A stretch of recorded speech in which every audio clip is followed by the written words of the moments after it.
we can build machines which can do math for us. We can build machines which will make music for us. Machines can become everything that you are, can do everything that you can do. Only thing is that which is that indescribable force which makes everything happen, that will not happen in a machine.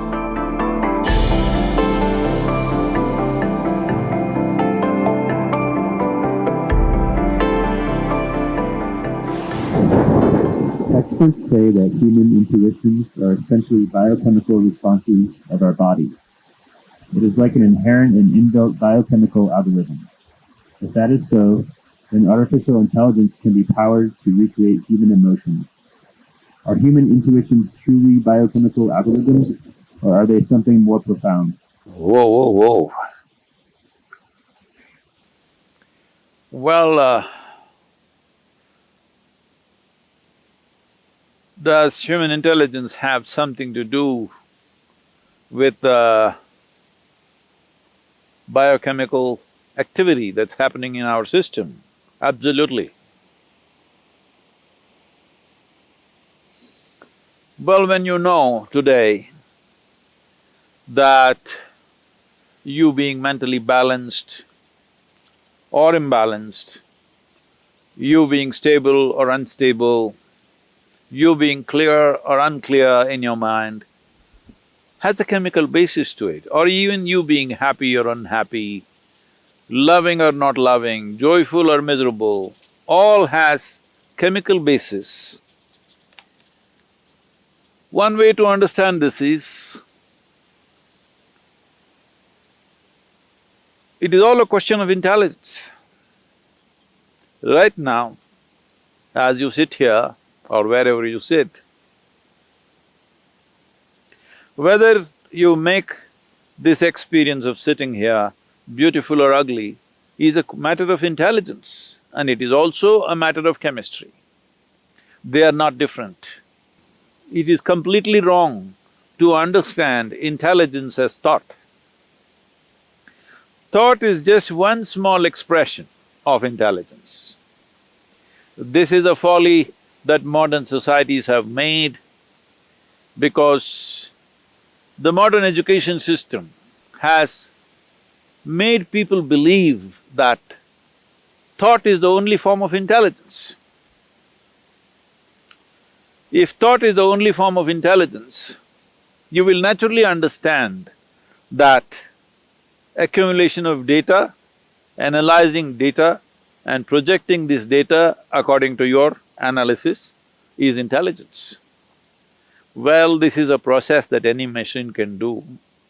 This you're beginning to understand now, that even the most complex thought that you think is phenomenal, today your computer can do it without effort.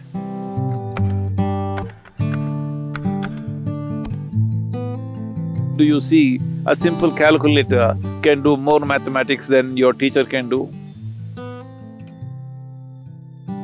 Your computer can do much more mathematics than any mathematician can do. So, obviously, what you thought is a very difficult intellectual process is being processed by a machine far more easily than you can imagine. Now, people argue, but mathematics is one thing, literature is a different thing, music is a different thing. Well, I'm telling you, whether it's literature or music, which are considered more, outpouring of human heart, even this can be done by a machine. Well, we've still not built machines good enough to do that maybe, but you will see in the next 25, 50 years' time, maybe, I don't know how long, but it will inevitably happen, you can't make out. Or probably it will be more perfect. So, this about intuition. First thing to understand about intuition is not a different level of intelligence. Intuition is just simply a different level of computing. That is, let us say Let me make it very simplistic for you, just for the sake of understanding. Right now, let's say you had a child or you had an infant who has grown up just inside a room, never seen outside. Suddenly you bring him out and show him this tree. You know what he's doing? He's gathering data, color, form, the way it moves, the way it is. He's just taking up data through his sense organs. Let him watch this tree for a few minutes. Let's say he has grown up after some time and you ask him to, let's say, depict a tree, most probably he will depict it nearly 90% right. But now the process of assimilating the tree in his mind is not logical. He is not saying the leaf is 5 centimeters by 7 centimeters, the color is this kind of green which is a combination of that, that and that. No, there is no logical assimilation, it's intuitive, simply just like that. The picture comes to his mind. Because all the data is there, processed and jumps all the steps of 1, 2, 3, 4 and just gets there. So intuition is just that your computing is in such a way that you don't go through the logical process every time. So intuitive means your computing is skipping the logical steps and arriving at the answer, which is definitely a more sensible way to conduct your life. Is this just a biochemical algorithm? Well, I would say 100% yes. So, when we say biochemical algorithm, it is in a constant flux, you can set it the way you want. By genetics, by culture, by external influences, it's set one way. But if you are conscious, you can set it in another way. So is it just biochemical algorithms? When you say it is just, you are thinking that, am I just a mechanical process? Well, there is a mechanism. The question is whether this mechanism is conducted consciously or not. Right now, there is an intellect, there is an intuitive dimension, and there are deeper levels of intelligence, which is the basis of the making of the creation itself, the very source of creation. That intelligence is also embedded within you. The question is only at what level of access are you? Say, everybody has an arm like this, all right? Now, can everybody use their arm the same way? No. Different people use it different ways. Somebody is a ball player, he uses it one way. Somebody is a writer, he uses it another way. Somebody is an artist, he uses it another way. Somebody is a yogi, he uses it another way because you have figured out certain aspects of life, somebody else has figured out another aspect of life. Depending upon how you apply yourself, accordingly, your biochemical algorithm is constantly changing. It is not a set process. Well, there are certain settings, because otherwise you won't have a starting place. Like I already said, genetics, cultural influences, Samskriti, that is generations of learning that's happened within you. All these things put together, there is a certain algorithm, but it is not set, it is fluid. You can change it every moment of your life. So your intuition, what kind of intuition do you have? People are just doing guesswork all the time and thinking it's intuition. No, if you want to develop intuition, first thing is, you must learn how to simply sit here, fully alert and not thinking about anything. Somebody was asking me, Sadhguru, when you're riding, what are you thinking about? Why the hell am I thinking about anything? I'm just riding. That's why I'm still alive because the kind of risks that I've taken on 2 wheels, I'm still alive because I don't think a damn thing. If you know how to simply sit here, alert but unthinking, oh, how is that possible?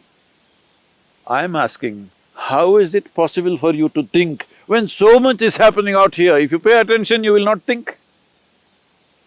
So the most important aspect of life is your attention, not your thoughts. This is what a child who saw the tree for the first time did. Attention. If your attention is on all the time, without any kind of judgments about what is this, what is that, simply attention, not thought, just attention, you will naturally become intuitive. Human attention can open up any door in the universe, but the attention should become free from judgmental process. That means, from the limited data that you've gathered, you should not go on judging everything around you. Because even if you think you know everything, the data that you have gathered is very, very limited. If you observe this tree for one whole year, the entire process of it dropping leaves and putting back new leaves and everything, still I'm telling you, you do not even know a small percentage of what the tree is.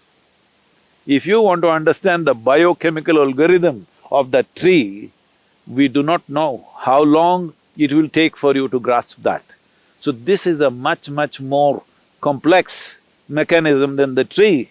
So definitely this, if you spend a lifetime paying attention to this, still what you know is very little. But if as you become more and more conscious, you determine the biochemical algorithms. That means you determine the nature of the experience. But now the question was, can we build machines like this? Yes, we can. As we can build machines which can do math for us, we can build machines which will write stories for us, we can build machines which will make music for us, we can build machines which are intuitive in nature. So, this is a very valid question. This is a question that needs to be looked at more profoundly than just talking about intuition or emotion.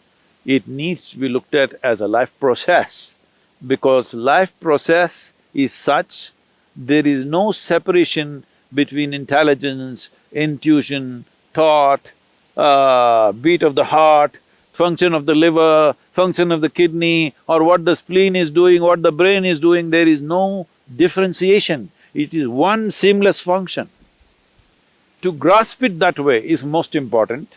Only then you will know life, only then you will experience life to its fullest. Only then you will find that you will be speechless about life because there is no word. What is there? Is there a word? Is there a vocabulary to describe a phenomena like this? There is no word to describe what is life, what is it about. There is no conclusion. When there is no word, there is no conclusion. When there is no conclusion, there is no death. This is the way of liberation. I know you asked a simple question about whether machines can become like this or not. Machines can become everything that you are, can do everything that you can do, probably better than you. As you know, they are doing things better than you. Only thing is, they cannot become consciousness. Well, some people are saying we will build consciousness into a machine. That's not going to happen, because that's life. What you call as consciousness is the essence of life, that which cannot be described, for that which we don't have a word to say what it is, that which is that indescribable force which makes everything happen. That will not happen in a machine, 100%.